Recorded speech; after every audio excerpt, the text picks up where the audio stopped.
A waste of taxpayers' money. That's how three parliamentary committees have described the 5-month-old Beitbridge border fence.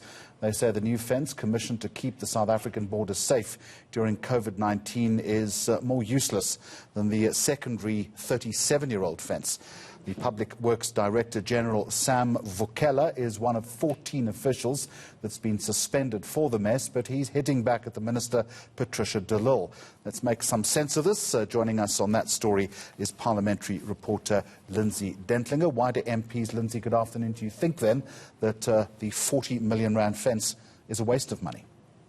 Jeremy, they've travelled the length of that 40-kilometre fence, three committees, as you pointed out, so a number of MPs, and they were also joined by the Presidential Infrastructural Commission to check on the state of that fence. And, Jeremy, there are over 120 breaches of that fence. We've seen photographs where gates are just wide open, big gaping holes, parts of the fence leaning over, parts where the fence has just been torn down completely. And they say it's evident when you look at the material used in that fence that some of it was used material and certainly not the kind of material that would be necessary to build a fence for the purpose that we were told it was intended for. So in their view, a total waste of money. But let's take a listen to the chairperson of SCOPA, one of the committees that did an in loco inspection of that fence earlier this week.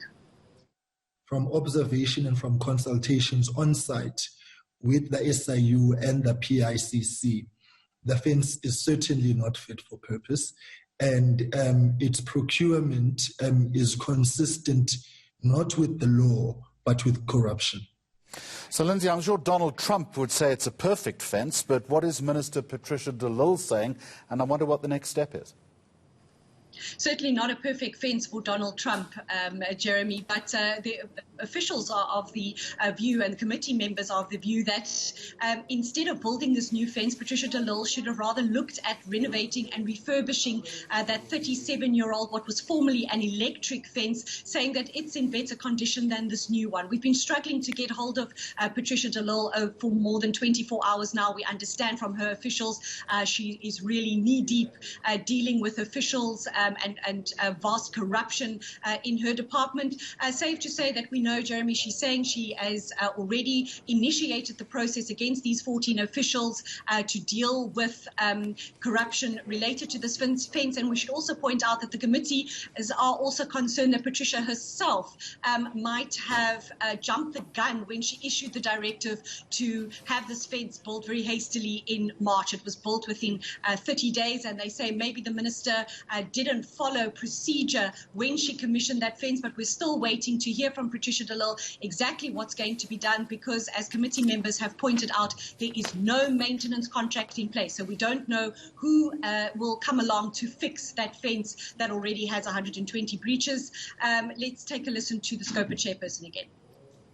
And so as things stand now, nobody is in law actually responsible for the maintenance of that fence, which is a glaring omission on the part of the Department of Public Works.